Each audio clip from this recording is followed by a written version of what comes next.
Okay, we can beat around the bush about this, but the truth of the matter is there is a whole bunch of Australians out there, including us 2.5 years ago before we decided to check out of it, that are basically barely scraping by and don't really have a semblance of quality of life.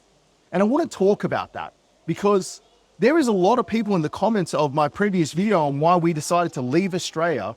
For those who aren't aware and haven't heard our story, we decided to leave Australia 2.5 years ago. We effectively gave up on the Australian dream, and we've been traveling for the last 2 years, and we moved to Southeast Asia permanently now. We live in a place called Penang in Malaysia as a family. But it's really disheartening in the comments to see how many people are really just oblivious to how the majority of Australians are living right now.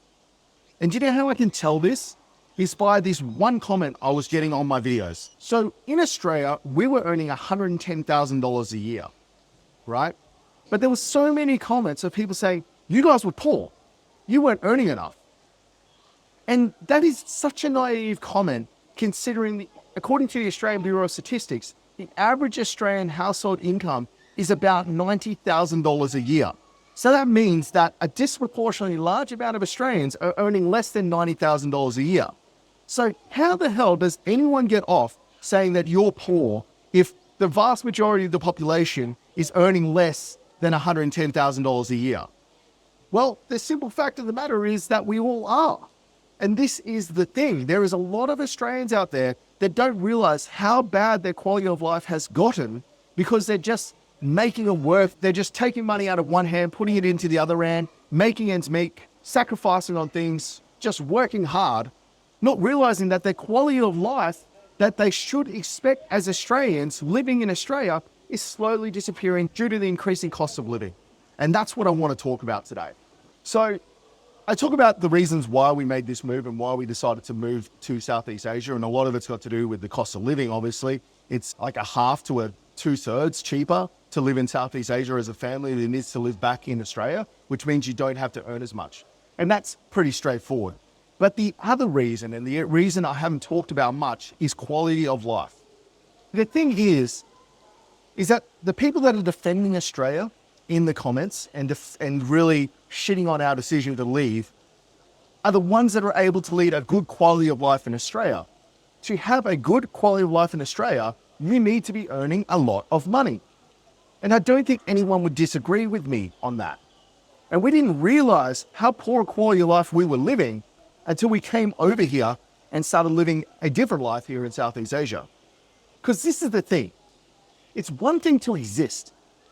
It's another thing to exist and have a decent quality of life.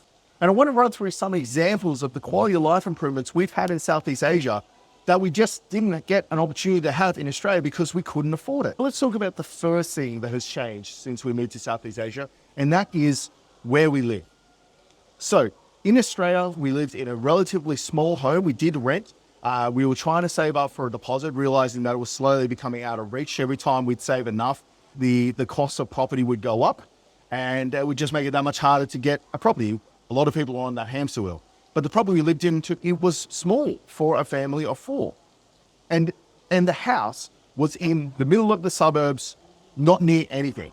So we needed a car, which is fair enough. There's a lot of Australians that are in the same boat. We paid $700 a week for that place.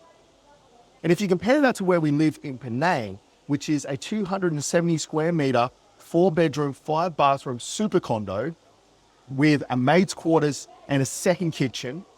It also has half the house overlooking the ocean.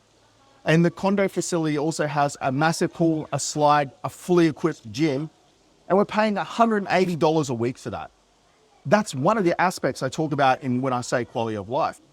In Australia, you try and live within your means. But the difficult thing is that means is constantly going up. The cost of living is constantly going up. The bar is getting higher.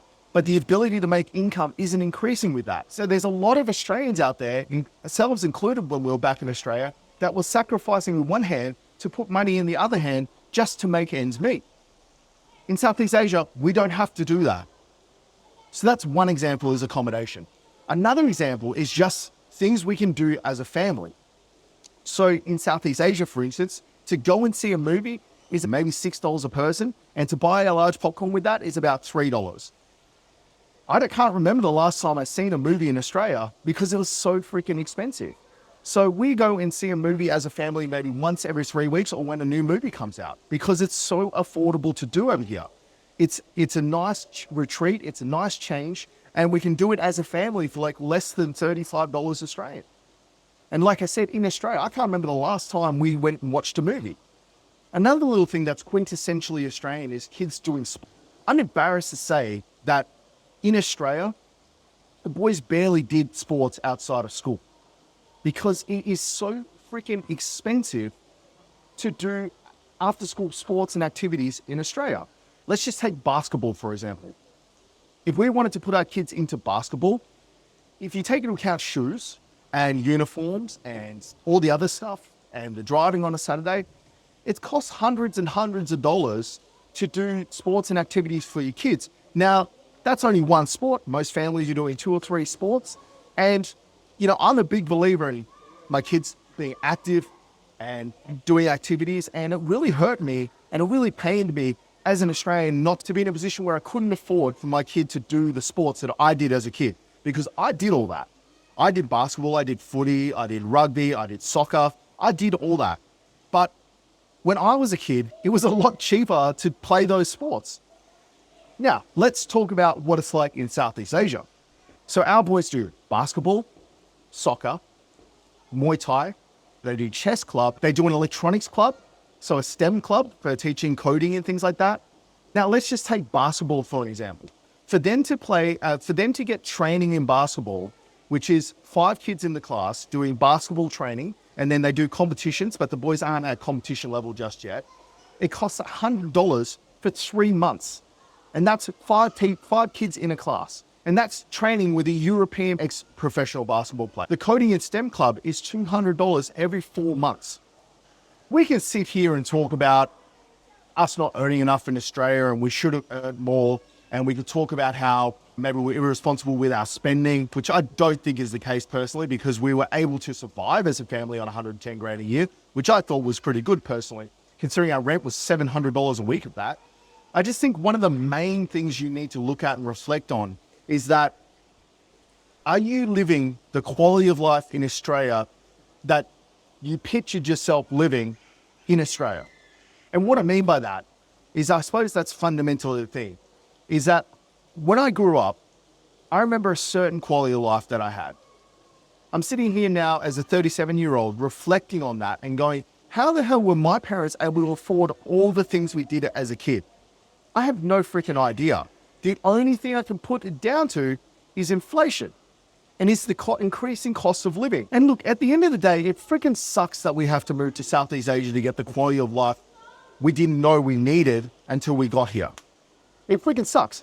I'd love to be living in Australia right now, living the quality of life we live right at this very point in time, because we live a pretty awesome life, to be completely fair. We're saving a heap of money and we're living a better life than we ever have in the past. And it's just a shame that we can't do that in Australia. It could be just us, and we set our expectation too high of what we should have expected as Australians. It could have been that. Or it could just be the reality of the situation in Australia, where most Australians just simply can't afford to live any semblance of a decent quality of life, given how freaking expensive it is to live in Australia. And there's going to be a whole bunch of people out there that disagree with this, but it's the truth for a lot of Australians. The only difference is we chose to vote with our feet and go, we are checking out of this situation and going somewhere else where we can afford to live. Effectively, we wanted to live within our means, but we also didn't want to sacrifice quality of life. And that's why we ended up in Southeast Asia.